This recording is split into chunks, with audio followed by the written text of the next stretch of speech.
পশ্চিমবঙ্গ বিধানসভা নির্বাচনের ঢাকে কাঠি পড়েছে। প্রার্থীদের নির্বাচনী প্রচারণায় সরগরম পাড়া মহল্লা। কিন্তু বাঙালির উৎসবে ভোট একেবারেই বাধা হয়ে দাঁড়ায়নি। বাংলার নতুন বছরের প্রথম দিনে কলকাতা শহরের পাশাপাশি রাজ্যটির বিভিন্ন প্রান্তে সকালেই শোভাযাত্রা বের হয়।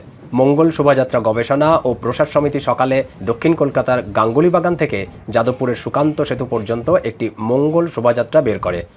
এই মঙ্গল শোভাযাত্রার মধ্যে দিয়ে আমাদের যেন সমস্ত দুর্নীতি দূর হয়ে যায়।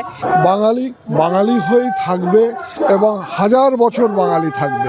এছাড়াও ভোর হতেই কলকাতার কালীঘাট মন্দির, লেক কালীবাড়ি, দক্ষিণেশ্বর মন্দির, আদ্যাপীঠ, তারাপীঠ সহ রাজ্যটির বিভিন্ন মন্দিরে পুজো দেওয়ার লম্বা লাইন পড়ে।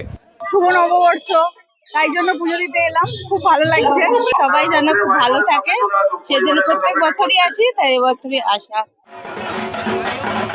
বাংলা নববর্ষের দিনটাকে কাজে লাগাতে পিছিয়ে ছিল না রাজনীতিবিদরাও।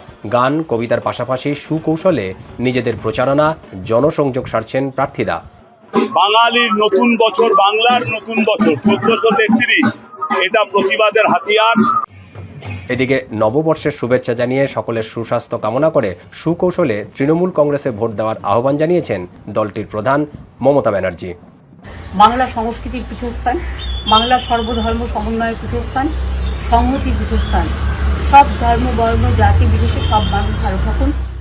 দীপক দেবনাথ, এখন কলকাতা।